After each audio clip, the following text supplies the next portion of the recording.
Dear students, आज हम बात करते हैं एसोसिएटिव लॉ ऑफ यूनियन की। लेकिन इसके अंदर हम जो केस स्टडी करने जा रहे हैं, जो स्पेशल केस है वो क्या है, when sets A B are overlapping, ठीक है, और सी जो है वो डिसजॉइंट है। जैसे मैं यहाँ पे लिखता हूँ कि यूनिवर्सल सेट है मेरे पास, जिसके एलिमेंट है 1 2 3 4 और अप टू चले 20 एलिमेंट्स, फर्स्ट 20 नेचुरल नंबर्स, ठीक है। अच्छा, उसके बाद हम बात कर लेते हैं ए हमारे पास। अब चूंकि ए भी आपस में ओवरलैपिंग है तो उसके अंदर 1 2 3 4 5 फर्स्ट 5 एलिमेंट्स इसके हैं।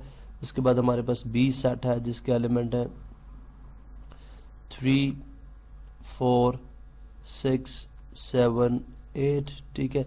और एक सी सेट है जो कि इनसे डिसजॉइंट है, ठीक है। उसके हम 11 12 13 एंड 14, ठीक है। अभी अगर आप देखें तो ए बी आपस में ओवरलैपिंग हो गए, ठीक है। ए बी आपस में ओवरलैपिंग है, ये दोनों आपस में ओवरलैपिंग है।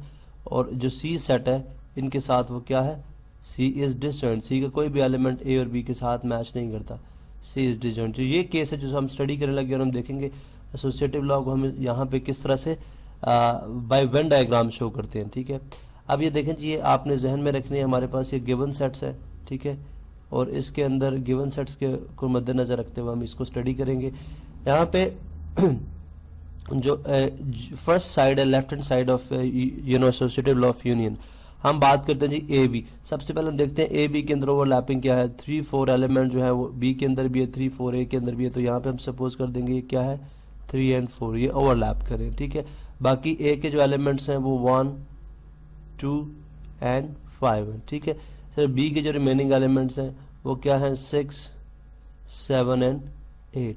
जबकि सी बी के एलिमेंट है, सी टोटली डिसजॉइंट है, 11 12 13 एंड 14, ठीक है। ये सी के एलिमेंट है। अब हम यहाँ पे इनको एक ऐसा कलर कर देते हैं, या सिंपली अगर आप यहाँ पे देखें तो हम इन पे कुछ कलर करते हैं, एक डिफरेंट कलर, लेट सपोज हम ब्लू कलर कर देते हैं यहाँ पे।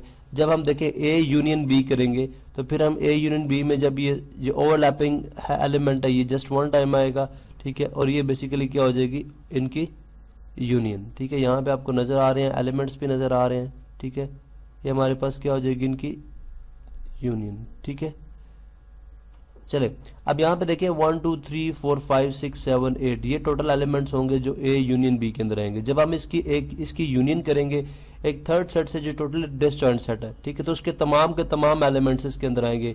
अब चूंकि यूनियन के अंदर जब सेट बनता है तो हमारे पास तमाम एलिमेंट्स आए थे और एक सेट होता है, इसलिए हम इसको भी ग्रीन कलर कर देंगे, जिससे हमें ये पता चलेगा जी हम क्या चीज़ शो कर रहे हैं, यूनियन, ठीक है। तो यहाँ पे हम जो है ये शो भी कर सकते हैं कि हमारा जो ब्लू शेडेड रीजन है, ठीक है। यहाँ पे मैं लिख सकता हूँ ये बात कि ब्लू शेडेड रीजन रिप्रेजेंट्स, चले मैं यहाँ पे कलर चेंज कर लेता हूँ जो व्यूएबल हो, ठीक है।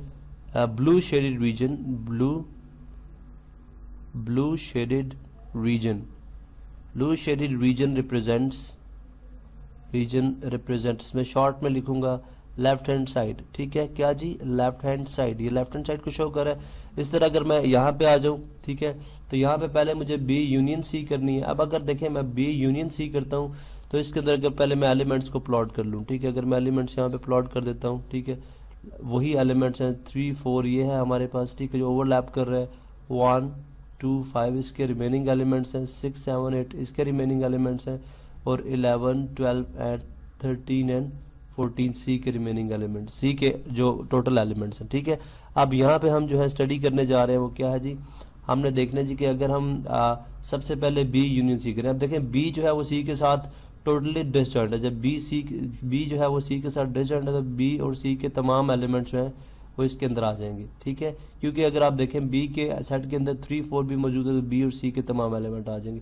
लेकिन जब बी और सी की हम बी यूनियन सी की जब हम ओवरलैपिंग करें और की यूनियन लेंगे ए के साथ, अब ए चूंकि जो था वो डिसजॉइंट वो ओवरलैपिंग सेट है बी के साथ, और बी के साथ किन एलिमेंट्स की वजह से ओवरलैपिंग है, 3 4 वो ऑलरेडी उस सेट के अंदर मौजूद है। 3 4 के अलावा जो एलिमेंट्स बचते हैं 1 2 5 ये भी अगर हम ब्लू कलर कर दें तो टोटल अगर आप देखेंगे तो ये हमारे पास क्या आ जाएगी, हमारे पास A union B union C, यानी B union C union A आ जाएगी, ठीक है। अब ये हमारी क्या है, राइट हैंड साइड। इसका मतलब ये हुआ कि वही सेम रीजन है जो हमें यहाँ पे शो कर रहा है कि हम लिख सकते हैं सेम ब्लू रीजन रिप्रेजेंट्स